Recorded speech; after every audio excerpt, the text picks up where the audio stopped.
Bom, boa tarde, pessoal, tudo bem?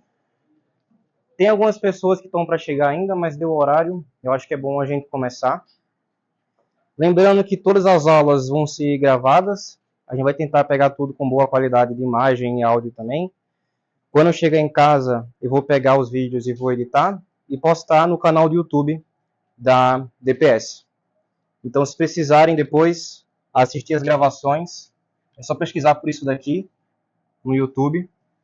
E vai estar lá, até no máximo, o fim da próxima semana. Já devo publicar todas as aulas. Demora um pouco, porque eu tenho que editar elas também. Eu acho que é importante vocês me conhecerem, quem não conhecer ainda. Meu nome é Vitor Lins. Aqui do IF, normalmente me chamam de Lins mesmo. Eu estou no meu terceiro ano de bacharelado aqui no IFUSP.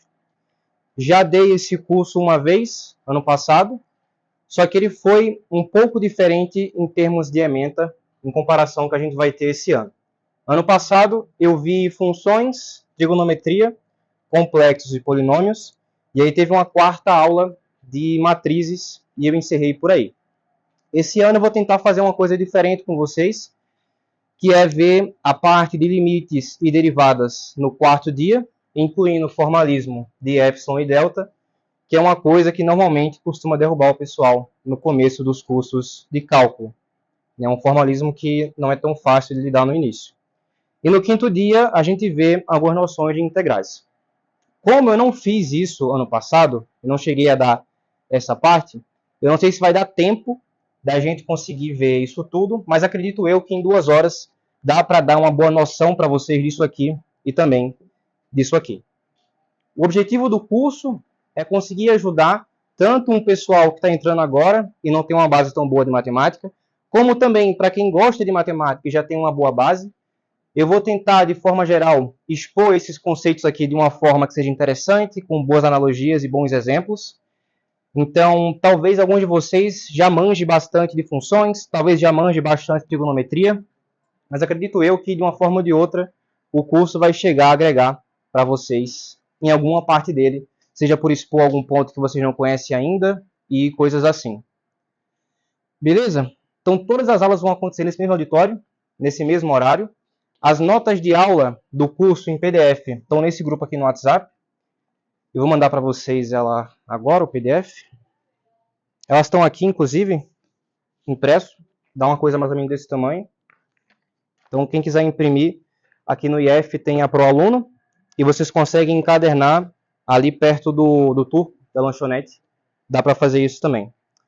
Pensando bem, eu acho que eu não vou mandar o PDF agora, senão eu vou ter que sair do aplicativo que está gravando o áudio. Então eu mando quando acabar a aula para vocês. Beleza? Vocês já vão ter acesso de cara a todo o material de todo o curso.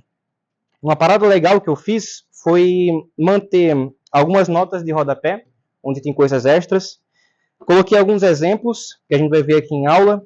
Coloquei exercícios para vocês fazerem.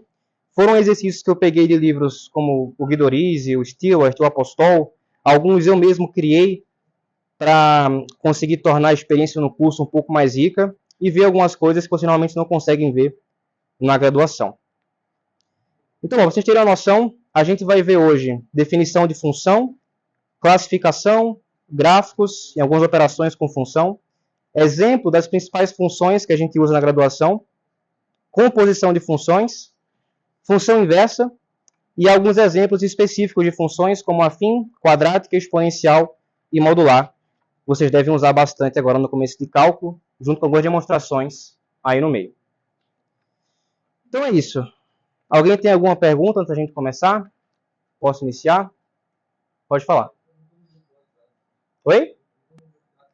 Pode entrar, é só acessar esse link aí. Mais alguma dúvida? Não mandei porque o meu celular está com a gravação do áudio aqui. Aí se eu sair pode dar pau. Eu vou mandar assim que terminar a aula. O pessoal que estiver aí atrás, se não tiver cadeira, tem aqui na frente. Beleza, então vamos começar. Antes de começar a escrever no quadro, eu queria falar para vocês que eu sou completamente falível. Eu sou estudante como todos vocês. Até mesmo os professores do curso, vocês vão ver, quem é calouro, que às vezes também comete erros de conta e coisa assim. Então, vocês que estão assistindo aí, se vê alguma inconsistência, pode me parar na hora e falar que eu vou corrigir. E também, em relação a dúvidas, pode me parar a qualquer momento. Eu vou tentar ser o mais solícito possível em relação a isso aí. Então, beleza. Hoje a gente vai começar com funções.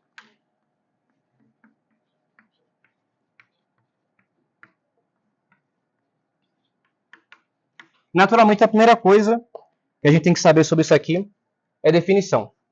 Vocês vão ver que em cursos de matemática, a estrutura é sempre essa. Ele vai começar um conceito novo, vai dar definição, vai explorar propriedades sobre esse conceito novo, elencar alguns teoremas, demonstrar eles. É sempre essa mesma coisa. Até mesmo em livros de matemática vocês vão ver que seguem a mesma estrutura. Então, em relação a isso aqui, vamos começar pela definição.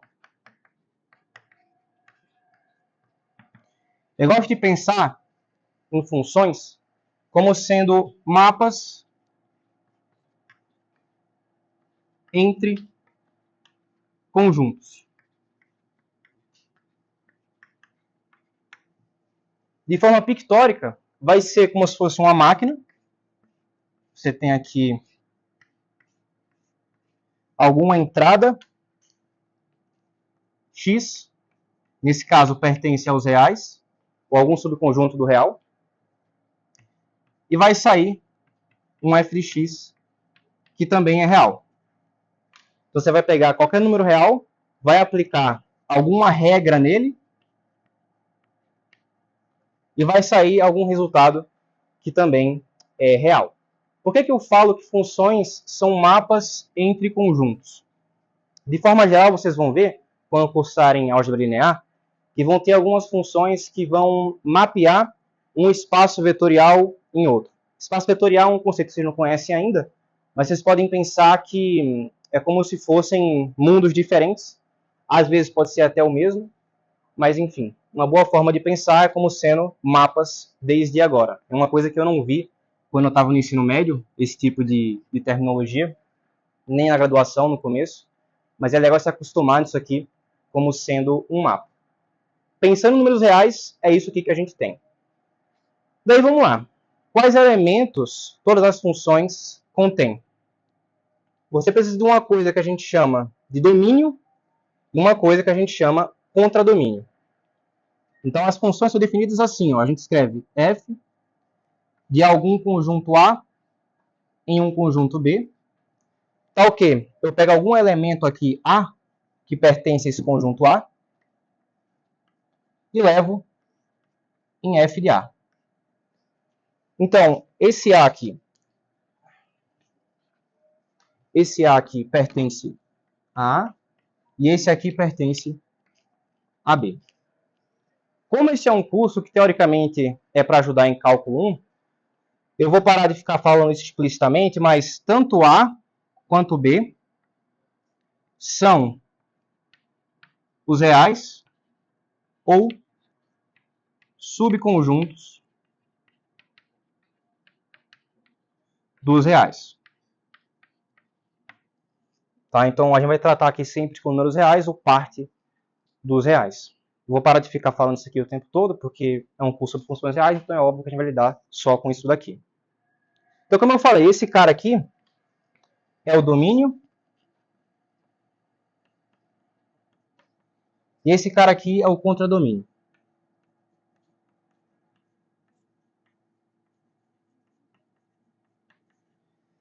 Primeiro vamos pensar nisso aqui de uma forma mais didática e depois de uma forma mais abstrata. Pensa que a gente tem a cidade de Roma.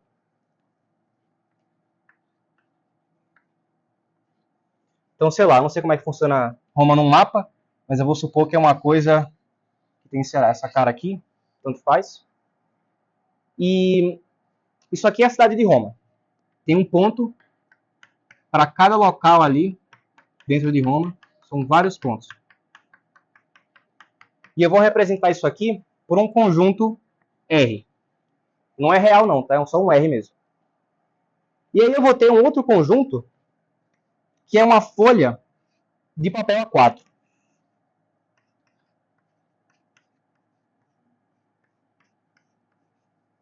Vou chamar isso aqui de conjunto P.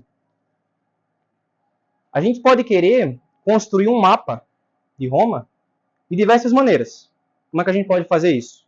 Pegando cada ponto aqui de Roma e jogando no papel A4. Então vai ter alguma relação aqui que para cada ponto de Roma vai espelhar alguma coisa aqui no papel A4. A gente pode chamar isso aqui de um elemento X, pertence a Roma, ou melhor, R. Acho que fica melhor assim. E aqui a gente tem f de R, onde a regra que eu apliquei foi F. É claro, existem várias formas de eu criar mapas de Roma. Qual foi? Não entendi? Ah, garrafa. Existem várias formas de criar mapas de Roma.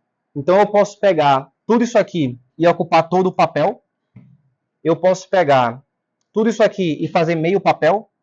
Então, naturalmente, tem várias formas, ou seja, várias funções de eu mapear Roma numa folha 4.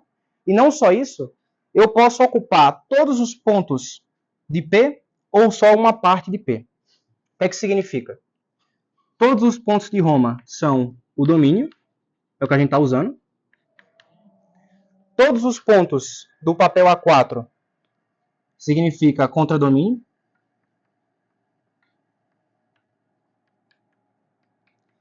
E aí você pode perguntar, pô, mas se no fim eu posso acabar só usando uma parte do papel, a dizer esse trecho aqui, vamos supor, representei toda a cidade de Roma nessa parte do papel. Então acho que seria legal a gente criar algum outro conceito para poder definir a parte que efetivamente de P é atingida por R. E existe um negócio para formalizar isso aí, chamado de imagem. Então o que é a imagem? É a parte do contradomínio que é efetivamente atingida por todos os pontos aqui de R, quando a gente aplica a função nela. Em geral, vocês acabaram de ver, a imagem pode não coincidir com o contradomínio. Então isso aqui é diferente em geral.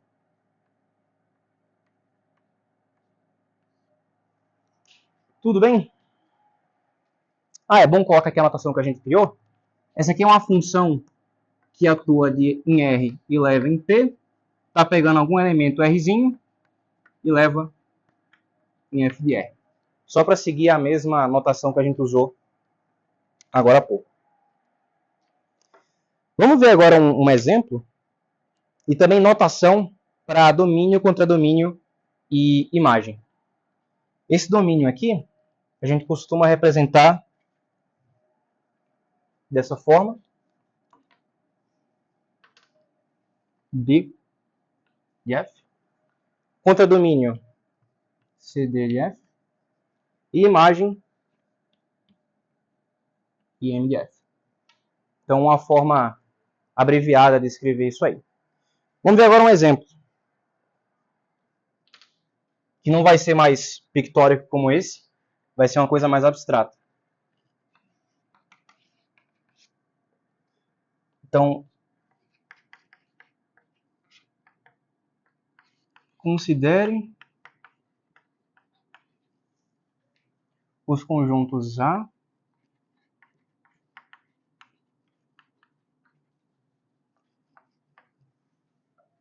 igual a 1, 2,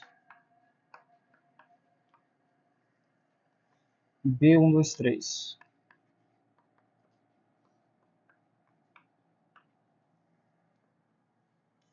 E a seguinte função.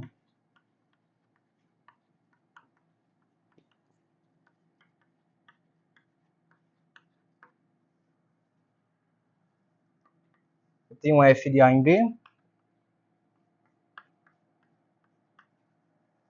que pega um A e leva em F de A. Tal que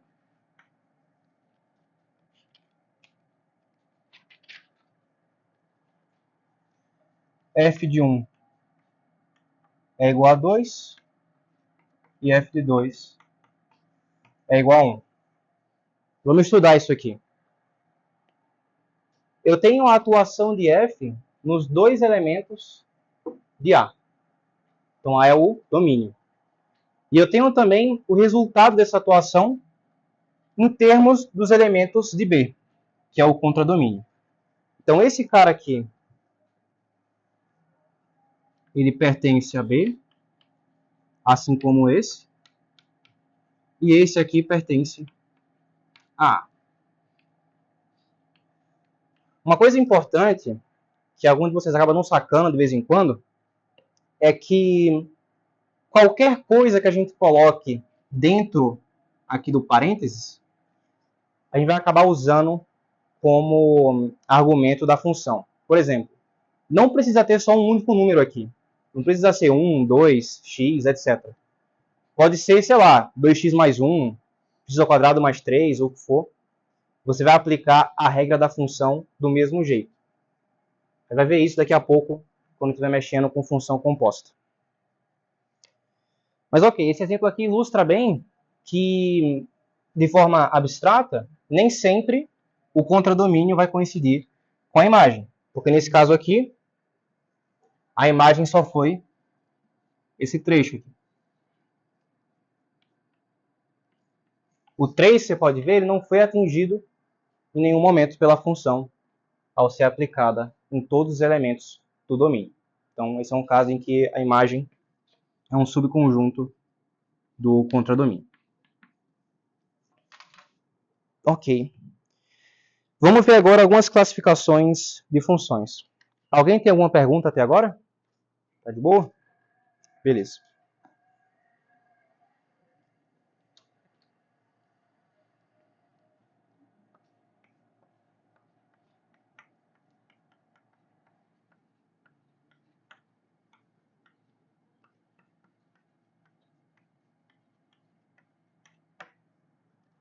O que é isso aqui? É aquela história de função injetora, sobrejetora, bijetora e nenhum dos casos. Quando que esse tipo de coisa aqui vai ser útil? Quando eu estava no ensino médio, eu tinha muita dificuldade de entender quando que eu ia usar, na matemática mesmo, esse tipo de coisa, mas depois de um tempo eu aprendi. O conceito de função bijetora é legal para você estudar cardinalidade entre números, é legal para você provar que uma função admite função inversa. Em cursos mais abstratos de matemática, você vai usar isso o tempo todo. Então é legal entender bem o que é cada tipo de função, para depois vocês conseguirem desenvolver as coisas com isso aí. Então vou colocar aqui cada uma delas.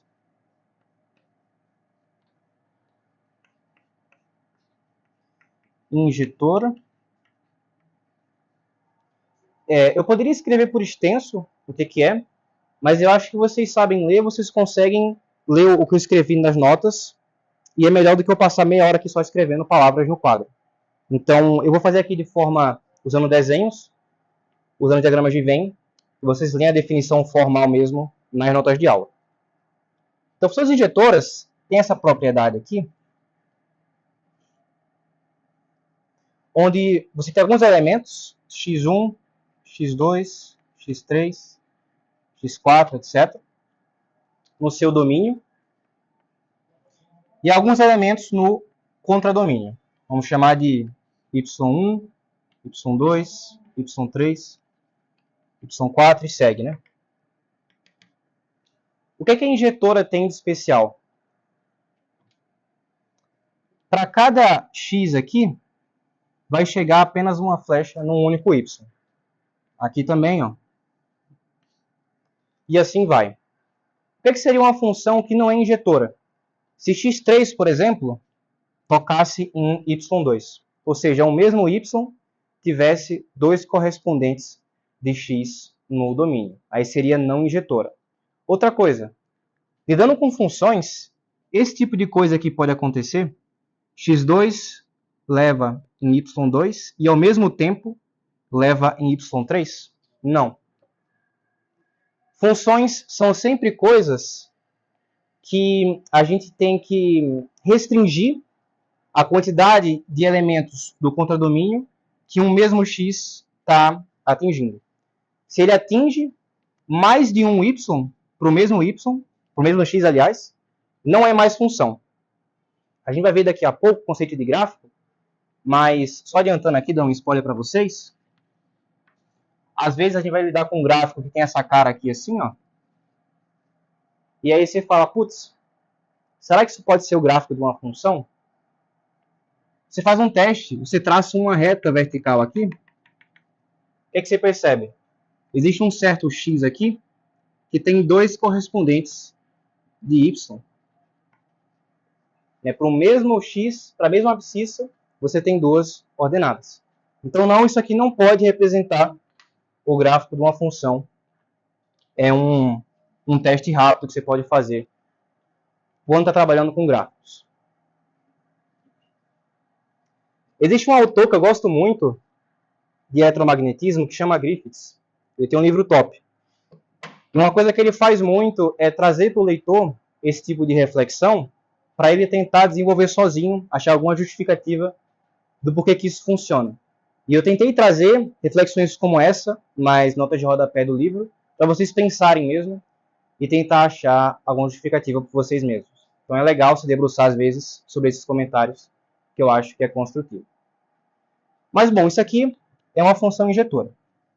Vai sempre atingir um único y aqui, e além disso, você não pode ter dois valores de x diferentes atingindo o mesmo y. Tá? Então isso é a função injetora. Vamos ver agora a sobrejetora.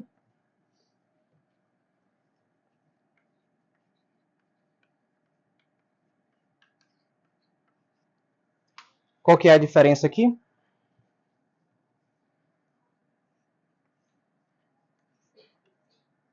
Eu vou ter alguns valores de x. Segue. Alguns valores de y. Eu vou colocar aqui um y5, só para vocês pegarem a ideia. Na função injetora, a imagem ela não coincide com o contradomínio. Ou seja, a quantidade de elementos aqui da imagem vai ser, em geral, menor do que a quantidade de elementos do contradomínio. Tá? Então, a imagem é diferente do contradomínio. Em funções injetoras, isso aqui não é obrigatório, mas vale em geral. Não é uma exigência de funções injetoras. Já as sobrejetoras, isso é exigido. Ou seja, eu preciso ter elemento suficiente aqui, de tal forma que todo mundo seja atingido. Então, vamos colocar uma coisa aqui assim. E aí tem mais um elemento, x5, vai pegar isso aqui. Então você vê, diferente da injetora, eu tenho dois valores de x que estão atingindo um mesmo y. Isso aqui não pode na injetora, mas pode na sobrejetora. E diferente da injetora, agora a imagem ela coincide. A imagem ela coincide com o contradomínio. Então, isso caracteriza uma função sobrejetora. Em geral, você pode ter dois valores de x atingindo o mesmo y.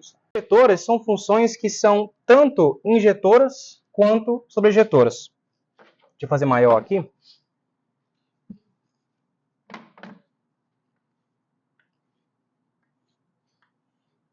Então, eu tenho algum valor de x, alguns de y,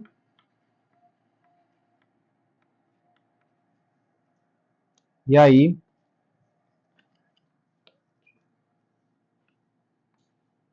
tem as propriedades tanto da injetora quanto da sobrejetora. Ou seja, a imagem coincide com o contradomínio, e além disso, para cada elemento do contradomínio, eu tenho um único correspondente no domínio. A gente vai ver que funções que são inversíveis, ou seja, que admitem função inversa, são sempre bijetoras. E por que é o caso? Imagina que a função ela não seja bijetora, seja sobrejetora. O que é a função inversa? Que a gente vai ver daqui a pouco. A gente vai conseguir uma função que vai tirar elementos aqui do contradomínio e vai conseguir descobrir qual que foi o elemento do domínio que atingiu ela. Só que se ela é sobrejetora, por exemplo, partindo desse y1 aqui, como é que a gente sabe se esse y1 veio de x1 ou veio de x2? Não tem como saber. Ambos atingem y1 pela função direta. Então, para a gente construir uma função inversa, ela precisa ter essa propriedade aqui de 1 para 1. A gente chama de correspondência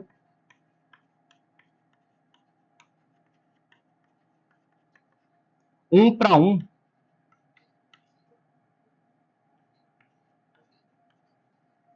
Em inglês, se não me engano, no livro, se forem estudar, ele chama de one-to-one correspondence.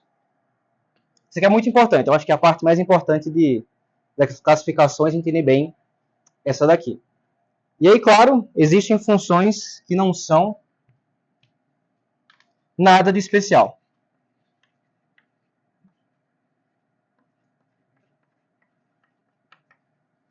Ou seja, não são nem injetoras, nem sobrejetoras, nem injetora, obviamente, porque não é nenhuma das duas. Não tem nada de especial. Isso encerra a classificação das funções. Beleza. Vamos ver agora, então, gráfico e algumas operações com funções.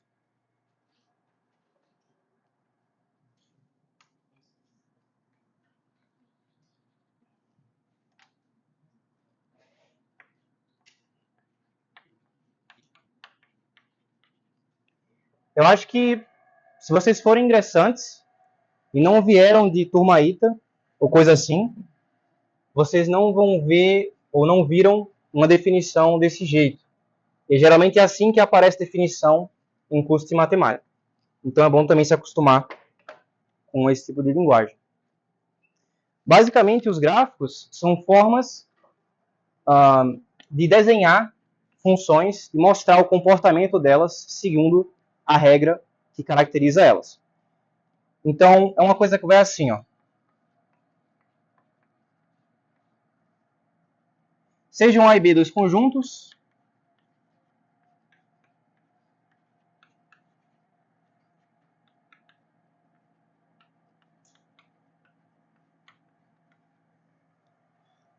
E f de A em B uma função.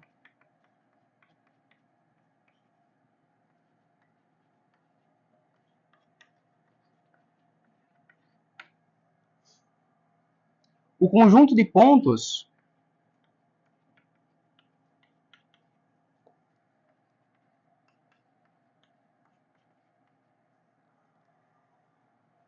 GF, caracterizado por XF de X, tal que X pertence a A, é chamado de gráfico de F.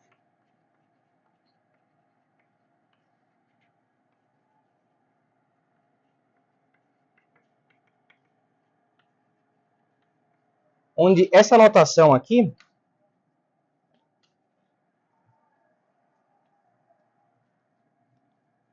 é um par ordenado, ou seja, pertence ao plano cartesiano.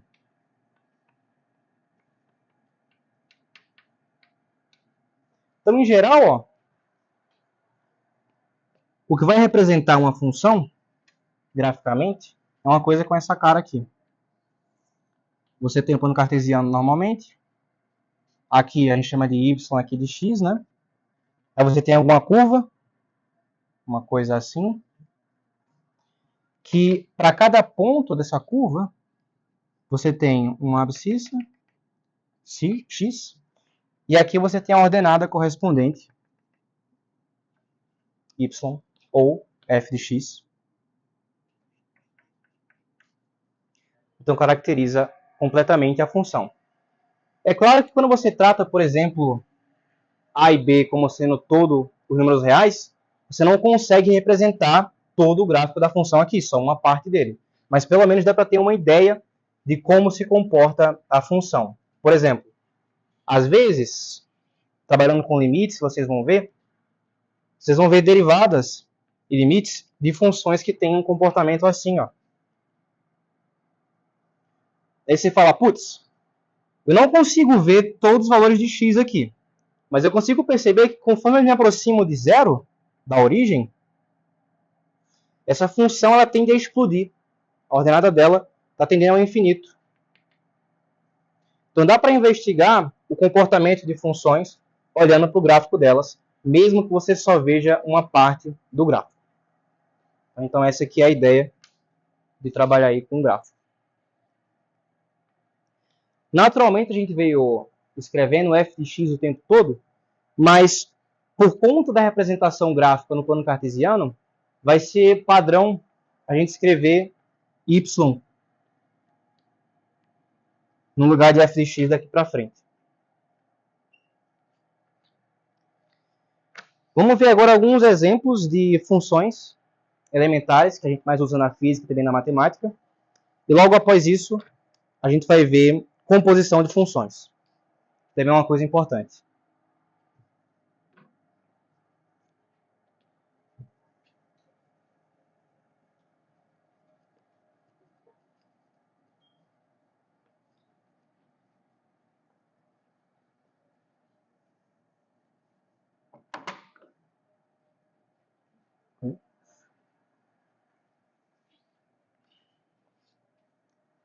Então, funções elementares.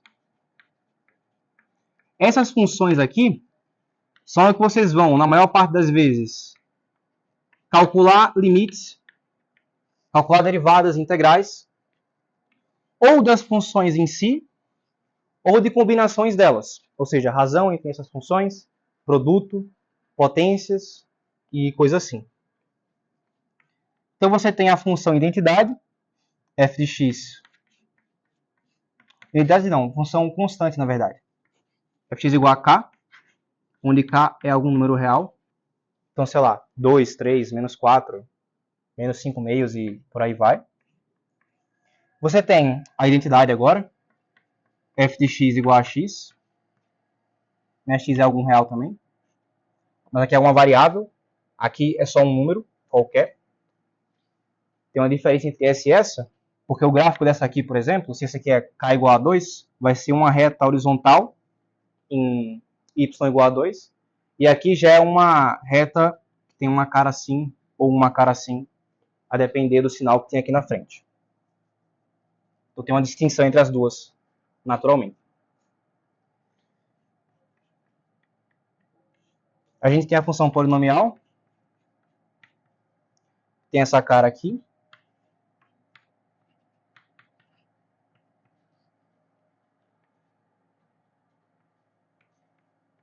Alguém aqui não sabe o que é um somatório?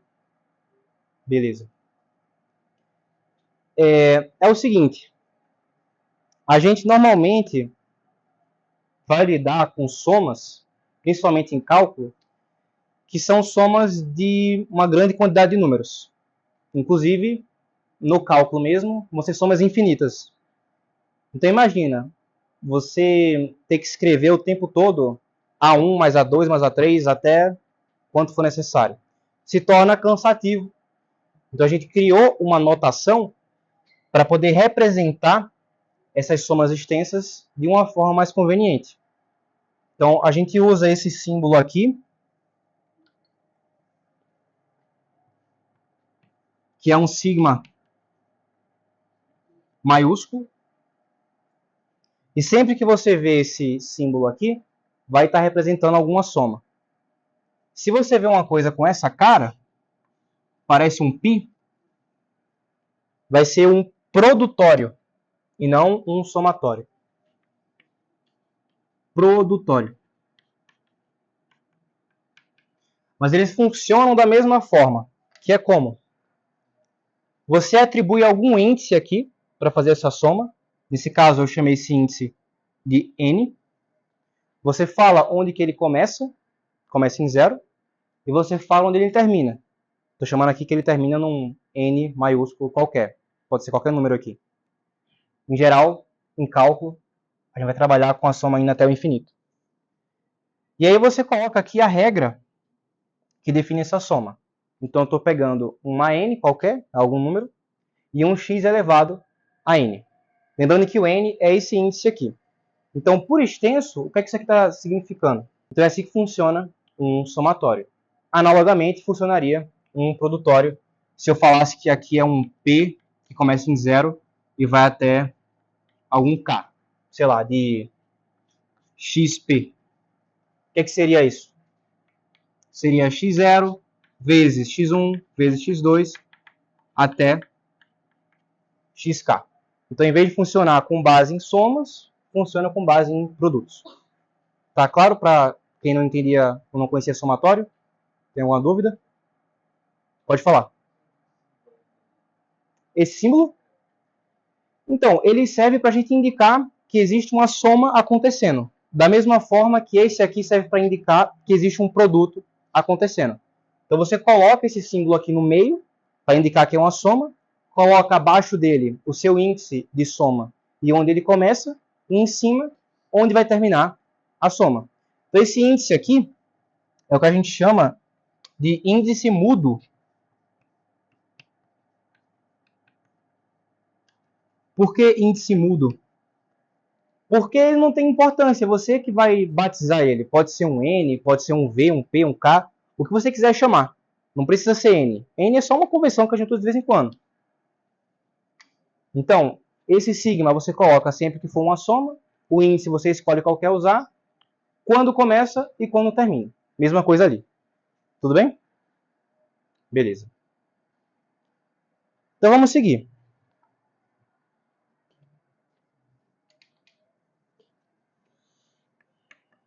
Existe a função modular,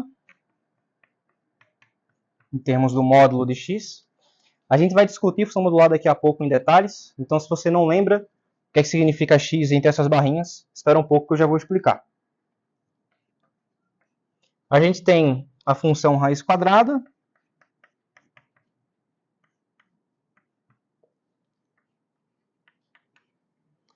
Ln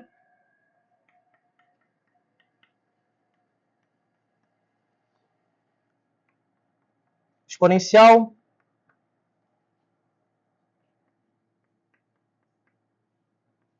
seno cosseno. E aí tem as composições, que nem eu falei. Se você divide seno por cosseno, tem tangente. Você pode pegar outras bases aqui para o exponencial, outras bases também para o logaritmo, e assim vai. Alguém aqui, sem vergonha, pode falar mesmo, não sabe o que é um ln? Beleza. Vocês, no primeiro ano de ensino médio, devem ter visto logaritmos. E aí, logaritmo tem essa estrutura aqui, ó. Log de b na base A. Esse aqui é o logaritmando e aqui é a base do logaritmo. Normalmente vocês viam que quando a gente ocultava esse A aqui, não aparecia, era porque é um logaritmo na base 10. No ensino superior, normalmente quando tiver ocultado, é porque está na base Euler. Esse E aqui é um número irracional.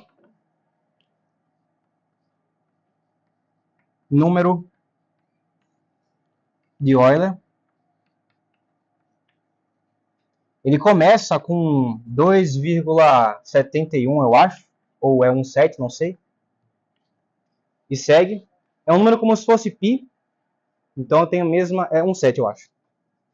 É como se fosse π. Só que tem outro intuito aí. Então, no ensino superior, normalmente, quando não tiver a base aqui, se for log de alguma coisa, geralmente vai ser na base E. Ou, para você dar ênfase, que é na base E, você escreve ln. Então, na prática, log de x na base E é a mesma coisa que ln de x. Como a gente usa o tempo todo no ensino superior esse log na base E, a gente criou uma forma fácil de se referir a ele, que é usando essa notação aqui, ln. Tudo bem? A gente vai ver nas aulas de cálculo que esse cara ele tem um monte de propriedade legal. A derivada dele é ele mesmo. Esse cara aqui também é fácil de derivar, vai dar 1 sobre x. Então, ele é bem simétrico. Tem um monte de propriedade legal que a gente vai ver. Então, tá claro para todo mundo que não conhecia o que é um LN? Acho que sim, né?